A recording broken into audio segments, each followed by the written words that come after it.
مصلحا ومجددا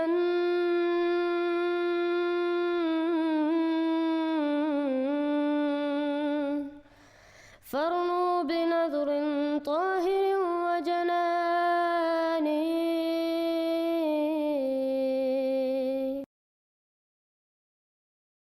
مزید نئی اپڈیٹ کے ساتھ آپ دیکھ رہے ہیں یوٹیوب چینل میسج آف اسلام. دوسرے ملکوں میں تباہی کی وجہ اور پاکستان میں تباہی کی وجہ، احمدیوں پر ظلم اور مکافات عمل قرآن کی روشنی میں، یہ آج کے پروگرام کا موضوع ہے. مزید معلومات جانتے ہیں، ہم اپنے نمائندے سے گفتگو کرتے ہیں اور پوچھتے ہیں کہ وہ اس بارے میں کچھ مزید بتا سکتے ہیں. دنیا کے مختلف ملکوں میں تباہی کے مناظر دیکھنے کو ملتے ہیں. فلسطین اور غزہ میں اسرائیل کی فوجی کارروائیوں نے عام لوگوں کی زندگی اجیرن کر دی ہے. یہاں نہ صرف سیاسی مفادات بلکہ مسلمان اور یہودی دونوں کے درمیان مذہبی اور فرقہ وارانہ کشمکش بھی شدت پیدا کر رہی ہے. فلسطینی عوام کی مشکلات، گھروں کی تباہی اور روزمرہ زندگی میں رکاوٹیں اس بات کا ثبوت ہے کہ ظلم اور ناانصافی کی وجہ سے معاشرے میں انتشار بڑھتا ہے. قرآن کریم میں اس طرح کے ظلم کو برا قرار دیا گیا ہے. وَأَقِيمُوا الْوَزْنَ بِالْقِسْطِ وَلَا تُخْسِرُوا النَّاسَ أَمْوَالَهُمْ وَأَنفُسَهُمْ. عدل و انصاف قائم رکھو اور لوگوں کے حقوق ضائع نہ کرو. ایران اور امریکہ کے درمیان کشیدگی نے بھی سیاسی اور معاشرتی انتشار پیدا کیا ہے. جبکہ جاپان یا جرمنی میں زلزلے اور طوفان آتے ہیں تو ادارے مضبوط اور عوام تیار رہنے کی وجہ سے نقصان محدود رہتا ہے. پاکستان کی صورتحال اس سے مختلف ہے. یہاں تباہی نہ صرف قدرتی وجوہات سے بلکہ انسانی غلطیوں، بد انتظامی، کرپشن اور فرقہ وارانہ منافرت کی وجہ سے بھی شدت اختیار کر جاتی ہے.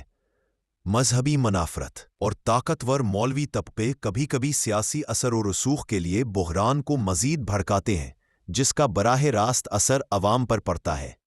مثال کے طور پر احمدی برادری پر ہونے والے ظلم اور فرقہ وارانہ حملے نہ صرف انسانی حقوق کی خلاف ورزی ہے بلکہ قرآن کے اصولوں کے مطابق فساد فی الارض کے زمرے میں آتے ہیں.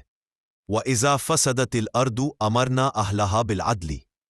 اور جب زمین میں فساد پھیل جاتا ہے تو ہم اس کے رہنے والوں کو انصاف کا حکم دیتے. جی بالکل صحیح کہا آپ نے کہ جب ظلم و بدامنی بڑھتی ہے تو اللہ تعالیٰ اصلاح اور عدل کی طرف بلاتا ہے. دوسرے ملکوں میں اکثر لوگ تباہی کے بعد متحد ہو کر امداد فراہم کرتے ہیں، چاہے وہ فلسطین کے محاصرہ میں ہوں یا جاپان کے زلزلے کے بعد. پاکستان میں اس کے برعکس بعض اوقات فرقہ وارانہ اور مذہبی سیاسی دباؤ امداد یا انصاف کی راہ میں رکاوٹ بنتا ہے. قرآن فرماتا ہے وَلَوْ أَنَّ أَهْلَ الْقُرَىٰ آمَنُوا وَاتَّقَوْا لَفَتَحْنَا عَلَيْهِمْ بَرَكَاتٍ مِّنَ السَّمَاءِ وَالْأَرْضِ. اس آیت کریمہ سورۃ الاعراف آیت 96 کا ترجمہ ہے. اور اگر بستیوں والے ایمان لے آتے اور تقوی اختیار کرتے تو ہم ان پر آسمان اور زمین سے برکتیں کھول دیتے، لیکن انہوں نے جھٹلایا تو ہم نے ان کے اعمال کی پاداش میں ان کو پکڑ لیا. یہ آیت اللہ تعالیٰ کے عظیم اصول کو بیان کرتی ہے کہ ایمان اور تقوی ہمیشہ خیر و برکت کا ذریعہ بنتے ہیں اور کفر و ظلم انسان کو محرومی اور پکڑ میں ڈالتے ہیں. اداروں کی کمزوری بھی فرق پیدا کرتی ہے. جاپان، جرمنی یا امریکہ میں فوج، پولیس اور ہنگامی خدمات فوری ردعمل دیتی ہے، لیکن پاکستان میں سیاسی اور مذہبی دباؤ اکثر اداروں کی کارکردگی کو محدود کر دیتا ہے. نتیجتاً نقصان زیادہ اور بحالی دیر سے ممکن ہوتی ہے. فرقہ وارانہ سیاست، مذہب اور ریاست کا کردار بھی قابل غور ہے. احمدی برادری پر ظلم، بعض مولویوں کی منافرت انگیز تقریریں اور ریاست کے بعض فیصلے عوام میں انتشار پیدا کرتے ہیں اور قدرتی یا معاشرتی آفات کے اثرات کو بڑھا دیتے ہیں. قرآن ہمیں صاف بتاتا ہے کہ قوموں کی برائی اور ظلم ان پر آزمائش کا سبب بنتی ہے اور انسان کو اللہ کی طرف آراو ہے. ہدایت پر عمل کرنا چاہیے، عدل و انصاف قائم کرنا چاہیے اور سماجی برائیوں سے باز رہنا چاہیے. آخر میں فرق یہ ہے کہ دوسرے ملکوں میں تباہی عموماً فطری یا سیاسی وجوہات کی وجہ سے ہوتی ہے، جیسے فلسطین، غزہ، ایران یا جاپان میں، جبکہ پاکستان میں یہ قدرتی، انسانی، اخلاقی، معاشرتی اور مذہبی وجوہات کا مجموعہ ہے، جس کی شدت قرآن کی روشنی میں مکافات عمل اور زمین پر فساد کے نتیجے کے طور پر دیکھی جا سکتی ہے. اگر ہم انصاف، عدل اور اخلاقی برائیوں سے باز آئیں تو اللہ تعالیٰ اپنے فضل سے زمین و آسمان کی برکتیں ہم پر نازل کر سکتا ہے اور ہم آنے والی آزمائشوں سے محفوظ رہ سکتے ہیں۔ لوگ سوال کرتے ہیں کہ انڈیا میں بھی سیلاب آیا ہے، کیا وہاں پہ بھی احمدیوں پر ظلم کی وجہ سے ہے؟ جیسے کہ ہم نے اوپر ابھی ذکر کیا ہے کہ آفات آتی ہے پر کیفیت کا فرق ہوتا ہے۔ انڈیا والوں میں انسانیت ہے، وہ اپنے معاملات میں مذہب کو استعمال نہیں کرتے۔ ہمارے ملک میں مذہب اور ختم نبوت کے بابرکت نام لے کر اپنے سیاسی اور ذاتی مفادات حاصل کرتے ہیں۔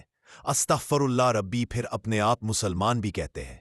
اس کے علاوہ جس جگہ ظلم ہوگا، انصاف نہیں ہوگا، وہاں پر آفات، مصیبتیں، زلزلے، سیلاب آتے ہیں۔ صرف کیفیت کا فرق ہوتا ہے۔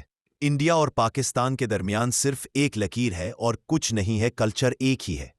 انڈیا کی عوام بھی انصاف سے محروم ہے، کچھ لوگوں کی وجہ سے، غربت کی وجہ سے بدترین زندگی بسر کر رہے ہیں۔ اللہ تعالیٰ قرآن پاک میں ارشاد فرماتا ہے، میری زمین پر انصاف قائم کرو۔ جس زمین پر انصاف قائم نہ ہو، وہ زمین اللہ تعالیٰ کی نظر سے گر جاتی ہے، پھر رحمتیں نازل نہیں ہوتی، زحمتیں برستی ہے۔ لوگ سوال کرتے ہیں کہ سیاست اور حکومت میں مذہب کا استعمال بہت غلط ہے، لیکن ہر واقعے، ہر بات کو یہ کہنا کہ احمدیوں کی وجہ سے ہو رہا، یہ بھی مناسب نہیں۔ دنیا کے تمام ملک قدرتی آفات کا شکار ہوتے رہتے ہیں۔ صحیح بات ہے، لیکن باقی ممالک والے اللہ تعالیٰ کے دین کو اپنے ہاتھ میں لے کر کسی کو غیر مسلم یا مسلم کو غیر مسلم قرار نہیں دیتے، دین فروش نہیں ہوتے، مذہب اور ختم نبوت کے نام پر ٹوپی ڈرامہ کر کے اپنے سیاسی اور ذاتی مفادات حاصل نہیں کرتے۔ یہ سب کچھ آپ کو اسلامی جمہوریہ پاکستان مدینہ ریاست میں ملے گا۔ اس میں نہ اسلام ہے اور نہ جمہوریت ہے اور نہ ہی انصاف ہے۔ اب مدینہ ریاست کے نام پر نابینا ریاست بنایا جا رہا ہے، بلکہ بنا دیا ہے۔ پاکستان واحد ملک ہے، سب سے زیادہ ختم نبوت کے نام پر ہر ایک مذہب اور ختم نبوت کی دکانیں کھول رکھی ہیں۔ وجہ بھوک، بے روزگاری، لیکن اندر سے منافقت اور جھوٹ عروج پر ہے، اور جھوٹ بولنے والوں پر ویسے بھی اللہ تعالیٰ کی لعنت ہے۔ سچائی اور تقوی کا نام و نشان نہیں ہے۔ لوگ سوال کرتے ہیں، امریکہ میں بھی انصاف نہیں ہے، کیا وہاں بھی احمدیوں پر ظلم ہوتا ہے؟ بڑے افسوس کی بات ہے، ابھی تک آپ کو امریکہ کی تباہی نظر نہیں آ رہی، جس مسلمانوں کو مسلمان ممالک کو عبرتناک نشان بنا دیا اور ابھی تک بنا رہا۔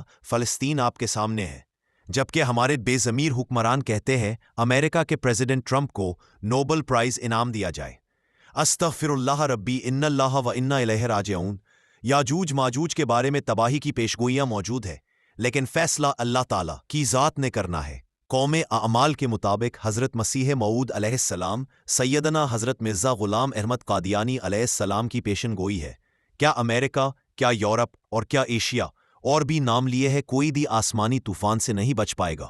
ان کی وفات کے بعد ہم آئے دن دنیا پر ہر طرف آفات ہی آفات دیکھ رہے ہیں، اس میں دن بدن اضافہ ہو رہا ہے۔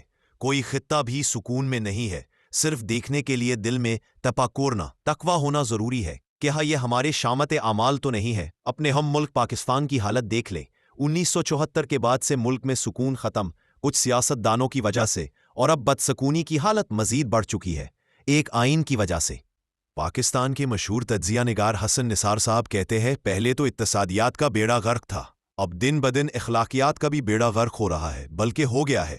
اکثریت پاکستان کا تعلیم یافتہ طبقہ ملک کو خیرآباد کہہ کر ملک چھوڑ چکے تھے۔ پاکستان کو چلانے والے بڑے بڑے لوگوں کی جائیدادیں بھی باہر کے ممالک میں ہیں، خاص کر کے نواز شریف صاحب گروپ اور زرداری گروپ، ان کو بھی اپنے ملک پر اعتماد نہیں ہے۔ ہمارے ملک کا نام ہے اسلامی جمہوریہ پاکستان مدینہ ریاست، اس میں نہ اسلام ہے اور نہ ہی جمہوریت ہے اور نہ ہی انصاف۔ اب مدینہ ریاست کے نام پر نابینا ریاست بنایا جا رہا ہے۔ اللہ تعالیٰ قرآن پاک میں ارشاد فرماتا ہے، میری زمین پر انصاف کرو۔ جس زمین پر انصاف نہ ہو، وہ زمین اللہ تعالیٰ کی نظر سے گر جاتی ہے، ان کے شامت اعمال کا باعث بنتی ہے۔ اللہ تعالیٰ پاکستان کی حفاظت فرمائے اور ایماندار حکمران عطا فرمائے، آمین۔ اب ویڈیو سننے والوں سے سوال ہے، اگر پاکستان میں کوئی ایک بھی چیز درست ہے تو کمنٹ میں بتائیں۔ سب سے ضروری تو انصاف ہے، جو پاکستان میں نہیں کیا جاتا۔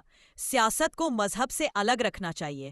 ہر انسان کو اپنے ملک میں رہنے کی آزادی ملنی چاہیے، چاہے وہ کسی بھی مذہب یا فرقے سے تعلق رکھتا ہو۔ ویڈیو دیکھنے والے ضرور بتائیں، پاکستان میں جو پچھلے سال سے بھی زیادہ اس بار تباہی کی جو صورتحال بنی ہوئی، اس کو کیا بولیں گے؟ پھر دور آئے گا خلافت علی منہاج النبوت، اور اب جب یہ خلافت آئے گی ان کا حاکمیت اب گلوبل ہوگی، پوری دنیا میں ہوگی، کل پورے عرضی پر ہوگی، تمام عالم انسانیت پر ہوگی۔ ایک حدیث میں حضور نے فرمایا پورے عرضی پر نہ کوئی گھر بچے گا اور نہ کوئی خیمہ جس میں کہ اللہ کا دین داخل نہ ہو جائے۔ ایک حدیث میں فرمایا اللہ نے مجھے پوری زمین کو سکیڑ کر لپیٹ کر دکھا دیا، پوری زمین دکھا دی۔ اور یہ بات سن لو مجھ سے، میں نے زمین کے سارے مشرق بھی دیکھ لیے، مغرب بھی دیکھ لیے، اور جو علاقے بھی زمین کے مجھے دکھائے گئے ہیں ان سب پر میری امت کی حکومت قائم ہوگی۔ مزید نئی اپڈیٹ دیکھنے کے لیے چینل کو سبسکرائب اور ویڈیو کو شیئر ضرور کریں۔ کومنٹ سیکشن میں اپنی رائے ضرور دیں۔ یوٹیوب چینل میسج آف اسلام تو رکھتے ہیں مسلمانوں کا دین، ہم تو رکھتے ہیں مسلمانوں کا دین، دل سے ہے خدا میں خاتم المرسلین۔